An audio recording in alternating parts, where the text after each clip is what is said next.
ചിലർ നമ്മളെ വിട്ടു പോകുമ്പോൾ നമ്മൾ കരുതുന്നത് നമ്മുടെ ലോകം അവസാനിച്ചു എന്നാണ്. ഒപ്പമുണ്ടായിരുന്നവൻ പെട്ടെന്നൊരു ദിവസം അപരിചിതനെപ്പോലെ നടന്നു നീങ്ങുമ്പോൾ ആ പെൺകുട്ടിയുടെ ഉള്ളിൽ എന്തായിരിക്കും നടക്കുന്നത് എന്ന് നിങ്ങൾ എന്നെങ്കിലും ചിന്തിച്ചിട്ടുണ്ടോ? നമുക്ക് നോക്കാം.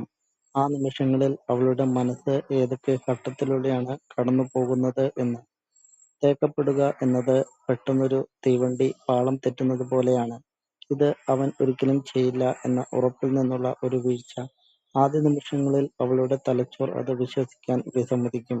അതൊരു പേടിസ്വപ്നമാണെന്ന് അവൾ സ്വയം വിശ്വസിപ്പിക്കാൻ നോക്കും. അടുത്ത ഘട്ടം ചോദ്യങ്ങളുടേതാണ്. കണ്ണാടിക്ക് മുന്നിൽ നിന്ന് അവൾ സ്വയം ചോദിക്കും, എന്റെ സ്നേഹത്തിന് ആഴം കുറവായിരുന്നോ? അതോ ഞാൻ അവന്റെ ഭാരമായിരുന്നോ? താൻ ചെയ്ത നല്ല കാര്യങ്ങളെല്ലാം അവൾ ഓരോന്നായി ഓർത്തെടുത്ത് സ്വയം കുറ്റപ്പെടുത്താൻ തുടങ്ങും. ചാക്ട് ബോക്സുകളിൽ നിന്ന് മാഞ്ഞുപോയ ആ വാക്കുകൾ പോലെ അവളുടെ മനസ്സും ശൂന്യമാകും. ഒപ്പമുണ്ടായിരുന്ന ഒരാൾ ഒരു നിമിഷം കൊണ്ട് അപരിചിതനായി മാറുമ്പോൾ ഉണ്ടാകുന്ന ആ ആഴത്തിലുള്ള നെഞ്ചുനീറൽ അതാരോടും പങ്കുവെക്കാൻ കഴിയാതെ അവൾ ഉള്ളിൽ ഒതുക്കും. പലപ്പോഴും ആത്മാഭിമാനം മാറ്റിവെച്ച് അവൾ അവസാനമായി ഒരിക്കൽ കൂടി അവനെ തിരിച്ചുപിടിക്കാൻ ശ്രമിച്ചേക്കാം. എന്നാൽ അപ്പോഴും അവന്റെ തണുത്ത പ്രതികരണങ്ങൾ അവളുടെ ബാക്കിയുള്ള ആത്മവിശ്വാസത്തെയും കെടുത്തിക്കളയും.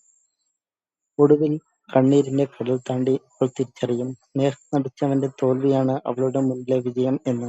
തേക്കപ്പെട്ടവൾ എന്ന ലേബലിൽ നിന്ന് സ്വയം കത്തിയെരിഞ്ഞ് ശക്തിയായി പുറത്തേക്ക് വരുന്ന ഒരു ഫീനിക്സ് പക്ഷിയായി അവൾ മാറും. കാരണം സ്നേഹിക്കാൻ അറിയാത്തവൻ നഷ്ടപ്പെടുത്തിയത് ശുദ്ധമായ ഒരു മനസ്സിനെയാണ്, അല്ലാതെ അവളെയല്ല. Thanks for watching.